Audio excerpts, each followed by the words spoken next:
നിയമാനുസൃതമായി കുടിയേറിയ ഇന്ത്യക്കാരുടെ മക്കൾ ഏത് നിമിഷവും രാജ്യത്ത് നിന്ന് പുറത്താക്കപ്പെടുമെന്ന ഭീഷണിയിലാണ്. മാതാപിതാക്കളോടൊപ്പം ചെറുപ്പത്തിൽ എത്തിയ ഇവർക്ക് 21 വയസ്സുവരെ അമേരിക്കയിൽ തുടരാൻ അവകാശമുള്ളൂ. താൽക്കാലിക തൊഴിൽ വിസയിലെത്തിയ ഇന്ത്യക്കാരുടെ മക്കളാണ് ഇപ്പോൾ നാടുകടത്തൽ ഭീഷണിയിലായിരിക്കുന്നത്. ഏകദേശം 2.5 ലക്ഷത്തോളം പേരാണ് അമേരിക്കയിൽ നിയമാനുസൃത കുടിയേറ്റക്കാരുടെ മക്കളായിട്ടുള്ളത്. അവരിൽ ഭൂരിഭാഗം പേരും ഇന്ത്യക്കാരാണ്.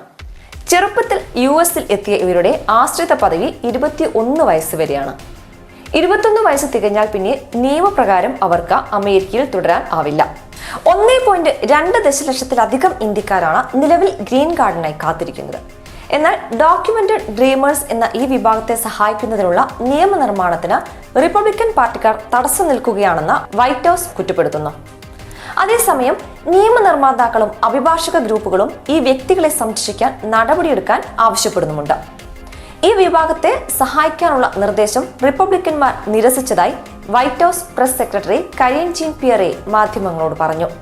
ഒരു വ്യക്തി കുട്ടിയായിരിക്കെ നിയമാനുസൃതമായ സ്ഥിരതാമസ പദവി അഥവാ LPRന് അപേക്ഷിക്കുകയും ഗ്രീൻ കാർഡിന് അംഗീകാരം ലഭിക്കുന്നതിന് മുൻപ് 21 വയസ്സ് തികയുകയും ചെയ്താൽ അവരെ പിന്നെ കുട്ടിയായി കണക്കാക്കില്ല.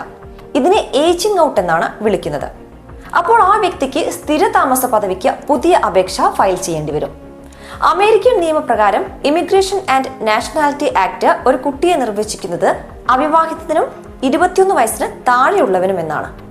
അതുകൊണ്ട് തന്നെ ഗ്രീൻ കാർഡിന് അംഗീകാരം ലഭിക്കുന്നതിന് മുൻപ് 21 വയസ്സ് തികയുകയാണെങ്കിൽ അവരെ പിന്നെ കുട്ടിയായി കണക്കാക്കില്ല.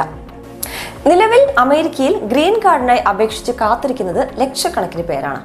ഒരു വർഷം 1.4 ലക്ഷം തൊഴിലധിഷ്ഠിത ഗ്രീൻ കാർഡുകൾ മാത്രമാണ് US നൽകുന്നത്.